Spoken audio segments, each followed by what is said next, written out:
tonight I'm going to tell you about the Passover story. It's kind of rough in spots, but don't you worry. It's about how the Jews were crapped upon, and I can tell you, brother, it weren't no fun. Here they were in old Egypt land. Everyone you looked there was tons of sand. The Egyptians gave them lots of spit, and if they complained, they were tossed in a pit. There was one Jew, Moses was his name. He was a smart-ass dude with lots of fame. But I think I'm getting ahead of my story, so I don't want you to think I'm full of manure. One sunny morning on the banks of the Nile, the Pharaoh's daughter was swimming naked as a smile.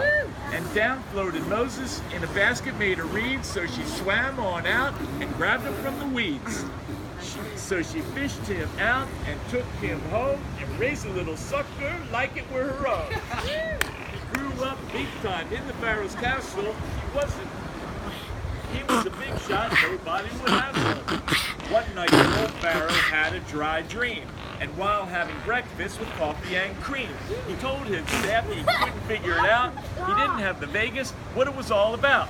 Nobody even had a clue. Then somebody yelled, "Ask the Jew." So they asked Moses what did he think, and Moses told Pharaoh he was in for a stink. And now we pass it. Awesome. Now we pass it. Let's give it up for Jay. Go, keep doing it, keep doing it. He told the big boss he has good news and bad, and the good news was good, and the bad news was sad. He said you're gonna have 7 good years, and everybody yelled and began to cheer. But there's 7 bad ones following that, so you better store your grain or you'll be one sad cat.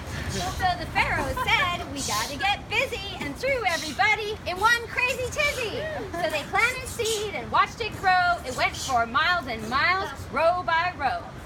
I need my beat. And they stored it all in a humongous barn. Oh, humongous barn. All right, starting over. And they stored it all in a humongous barn. Why, the Pharaoh turned Egypt into one big farm.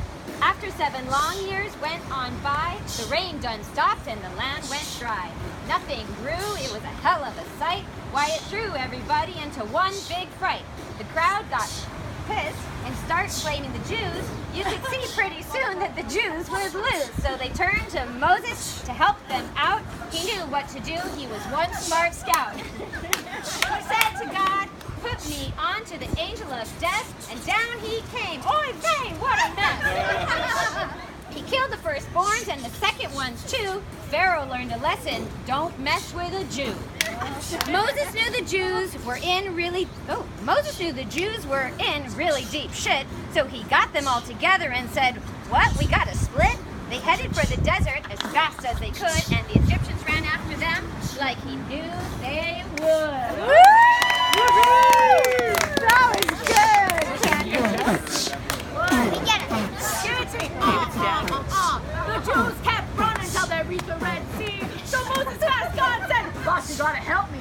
So God waved his magic wand and the waters receded as if it were a pond. The Jews ran across with the bad guys chasing, and Moses yelled, move it, your folks gotta hasten. But when they got across, the Egyptians tried to, but there was no way they could outsmart a Jew. Let's do it! Let's do it! Yeah, let's do it!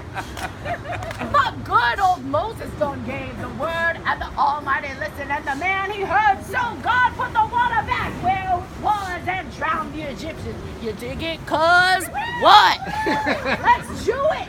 Let's do it! Let's do it! All right, so the Jews were safe and started to walk, but then they got tired and talked and talked. For 40 years they walked and gave Moses Excedrin headache until he balked.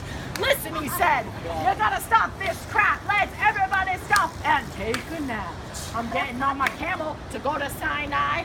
I'll be back with the commandments and we'll say bye-bye. So off he goes and starts to climb, takes a big bad spill up on his behind.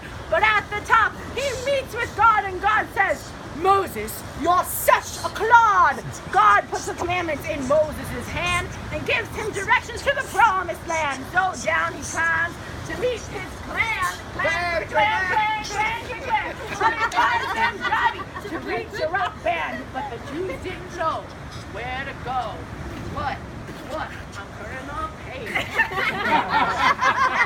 made a rowing turn around Jericho, and the Arabs got the oil, and the Jews got the sand. But it all worked out, because we got the promised land.